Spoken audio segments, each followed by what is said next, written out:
we're going to talk about getting along and judgment and stuff, but I'm probably going to be honest with you. I talk probably more about myself than y'all because that's kind of a sticky subject. If I went out there and told everything wrong with y'all, you wouldn't like that too much.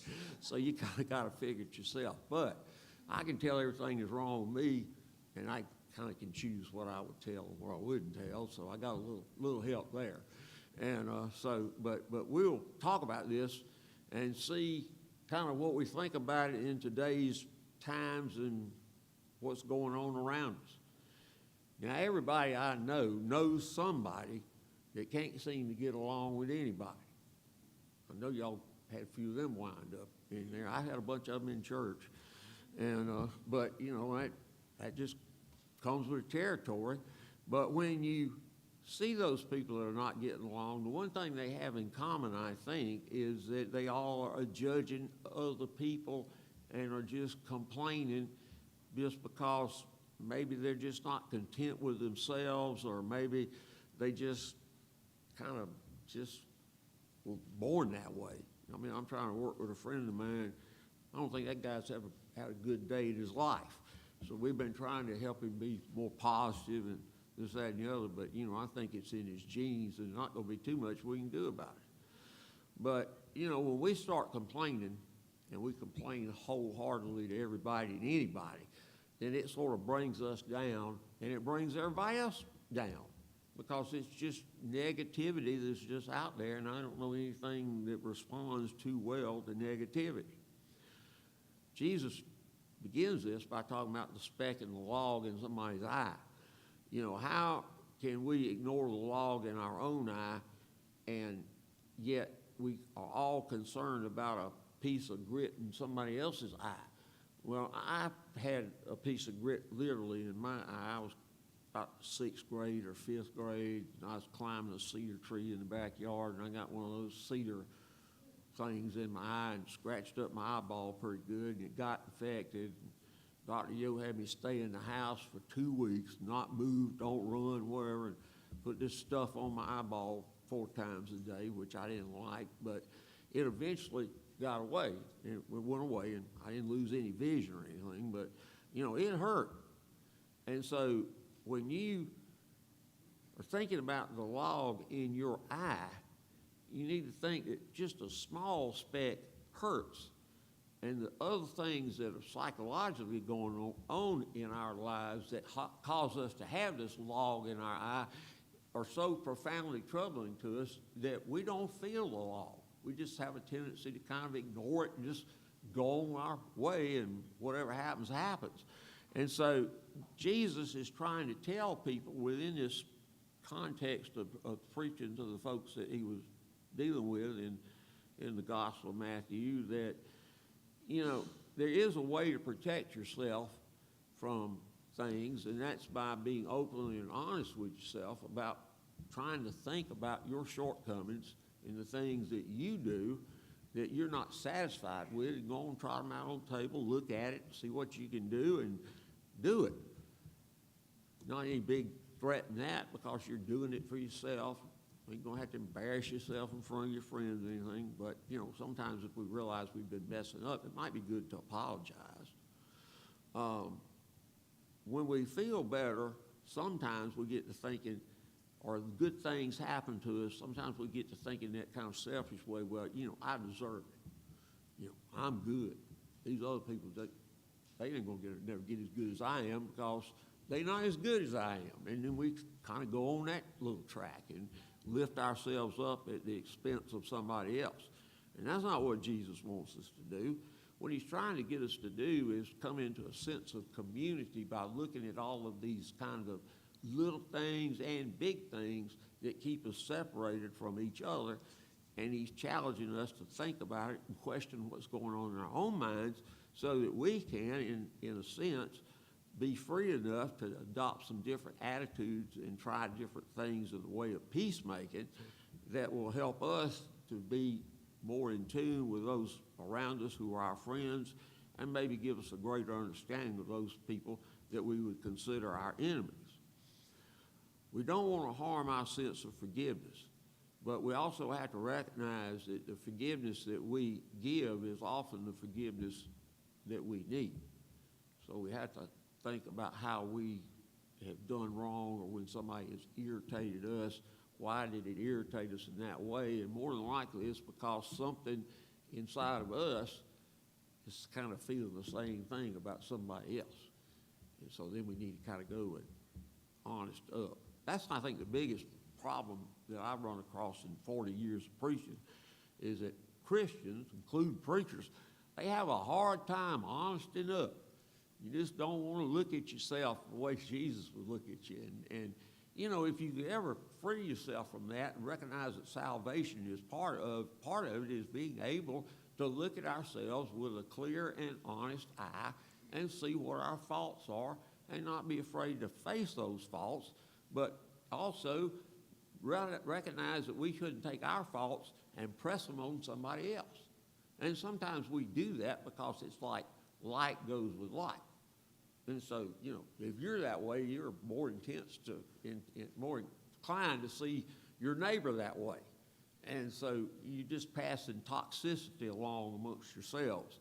So we don't want to do that. We don't want to judge unfairly.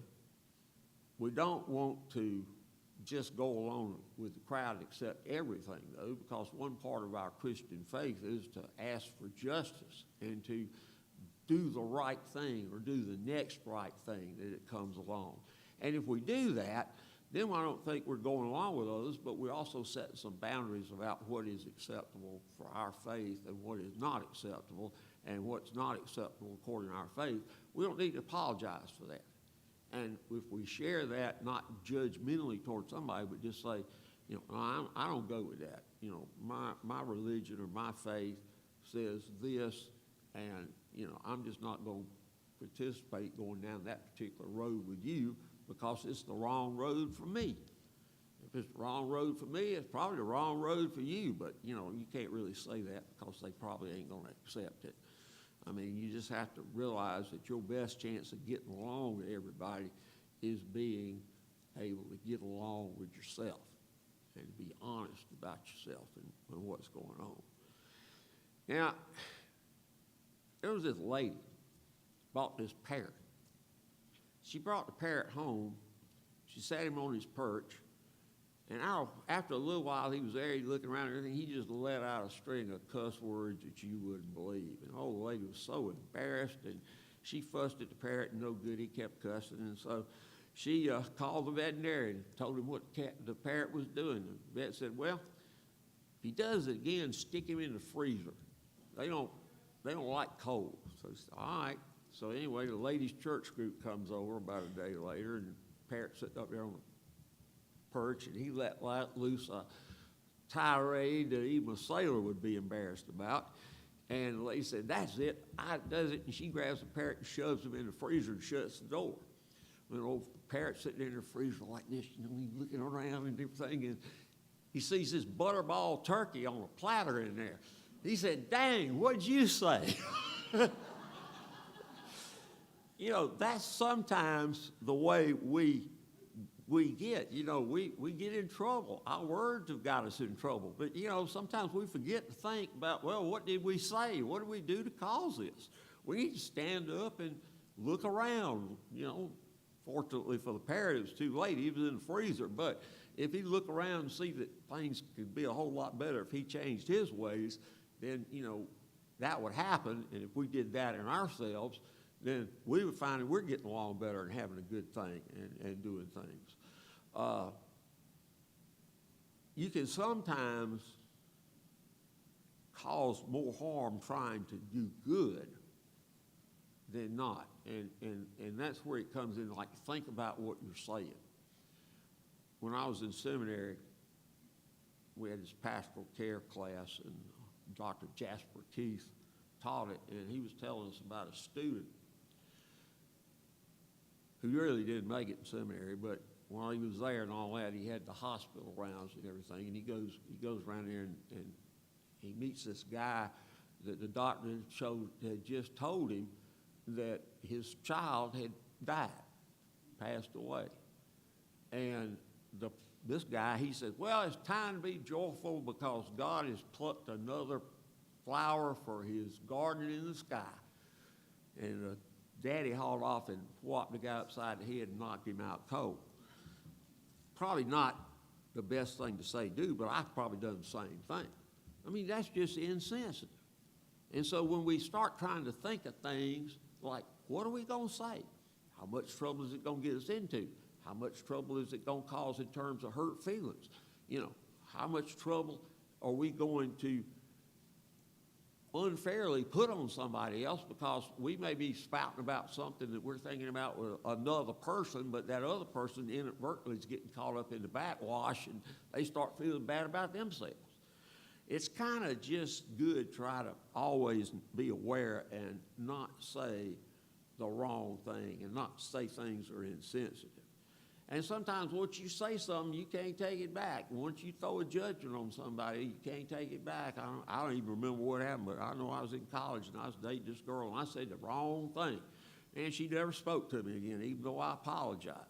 Like I said, I can't even remember what it was now, but I guess that makes any difference. You know, but you find out that people take your comments and what you say seriously. Now, one of the ways that I got through life and understood the example of the logs in my eye were from people in Edgewood Presbyterian Church. I worked with Mr. B.W. Adams as a Sears installer for a while we waited to go to seminary and everything. And he used to always tell me that there's a way. And I'd get frustrated trying to put something in that wouldn't fit or it wouldn't go, and I'd be whamming and carrying on. And he said, there's a way, just ease up, there's a way, we'll get it. And sure enough, we always did. Well, I took that to heart, and I figured, you know, you're pretty right about that.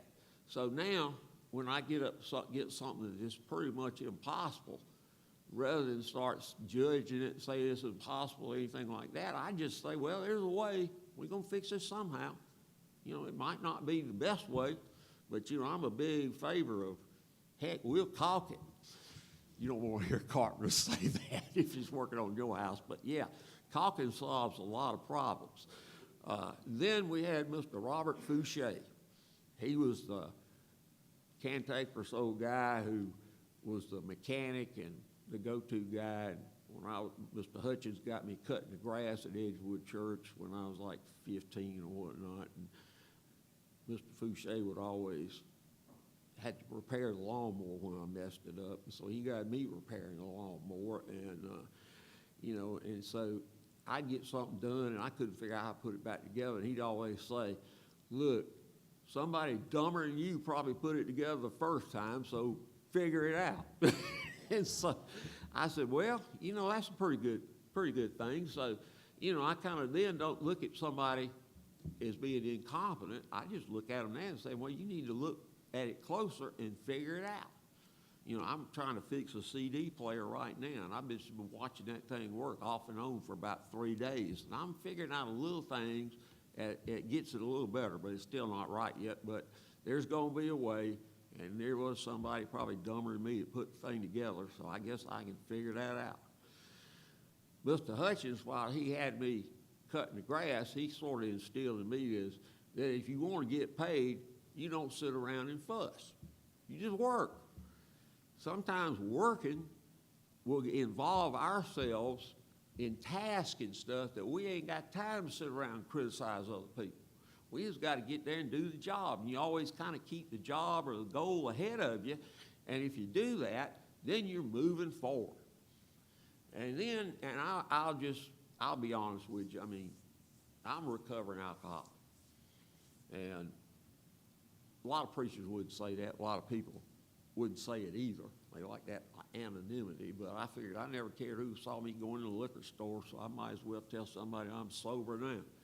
And I've been sober 15 years, and actually 20 years, but I did slip a couple of times between 20 and 15. But the deal is, if you know somebody's got a drinking problem, you think you got a great drinking problem, and it's getting you in trouble, heck, don't worry about it. Give me a call. I'll take you to an AA meeting. That's the best thing that's going to work. You don't need to spend $10,000 going to a treatment center or anything else. Just go to the AA meeting and listen to those old timers in there. They'll set you straight. But Miss Connie Heiss was a great help to my mother, because my mother was just always distressed. She never really did me too many favors, because she said, always told people that, well, wherever he goes out of the house, I don't know whether I got to go to jail or hospital. And Miss Heiss would just listen. She'd tell Mama it's going to be all right and whatever, and kind of get Mama squared away. And then that kind of helped her not to be so judgmental toward me. And I appreciate that, because I could get any help I could.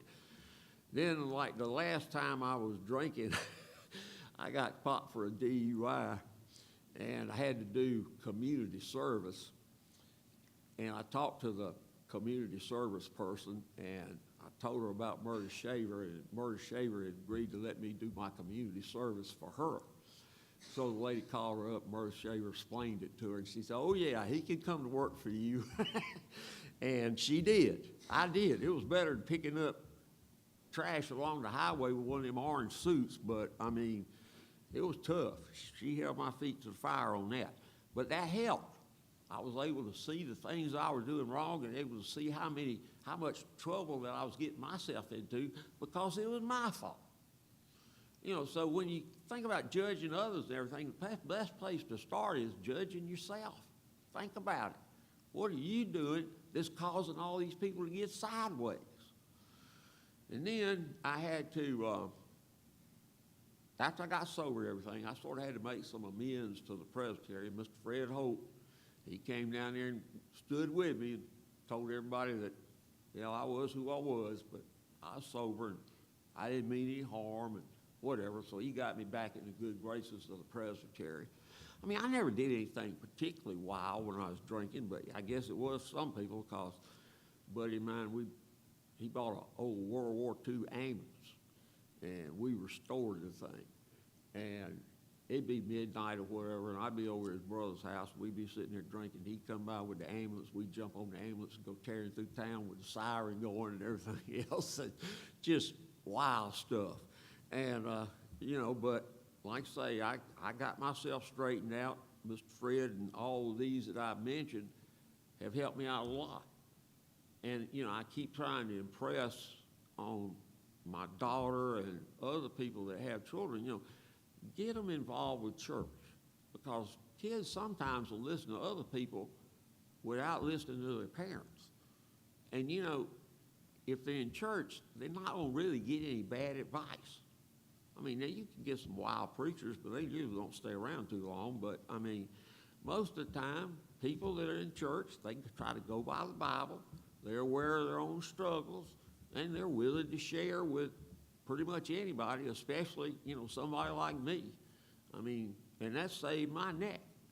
So when it comes down to living each day we walk, we first get up in the morning and thank God that we're here, we're who we are, and then we go in to ask God to help us do something positive each day for ourselves, and do something positive each day for somebody else.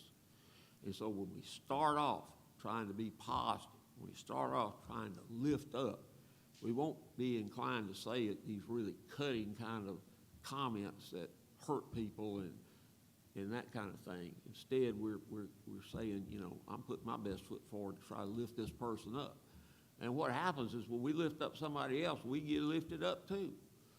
And so I could be having a perfectly bad day and come around and find somebody that needs some help, and I'll start working with them and get it done, and then I feel better. It's just choices, I think, in the way we think. And one way that AA talks about in sobriety and everything is you got to get rid of the stinking thinking. And if you do that, you sure go a long way toward everything being more in line with what Jesus wants us to do and how to help other people. In closing, one of my favorite movies is the original Roadhouse with old Patrick Swayze, and that's a movie if you haven't seen it. It's pretty good. It's about a guy who becomes the head bouncer in a honky-tonk in Texas, and it was really rough. Place, blood and guts, eyeballs on the floor, all that kind of thing. And he came in to straighten it out, and he says, all right, if somebody's in there asking trouble, walk him out, but be nice. He said, if he does this, well, stop him, but be nice. He says, well, what if he says something about my mother? He still says, walk him and be nice. If we're nice to others and we're calm, then it puts a calming presence around people. And if you're agitated, that just stirs up everybody else's agitation. And then we start judging back and forth. If we're calm, it brings all that back down, and rather than judge, we're sitting there looking for a common solution to a common problem, and everybody can participate, and nobody gets your feelings hurt. And, that's just simple ways that we can do in our lives by just being honest with ourselves to do what you need to do. But then there's some people that comes along that we can't help. If we set out to help them, we can't help them. We don't need to hold a grudge or get angry, because I always say those kind of folks in that circumstance, well, I knew it was a snake when I picked it up. And you just have to go on. So that's our sermon for the day.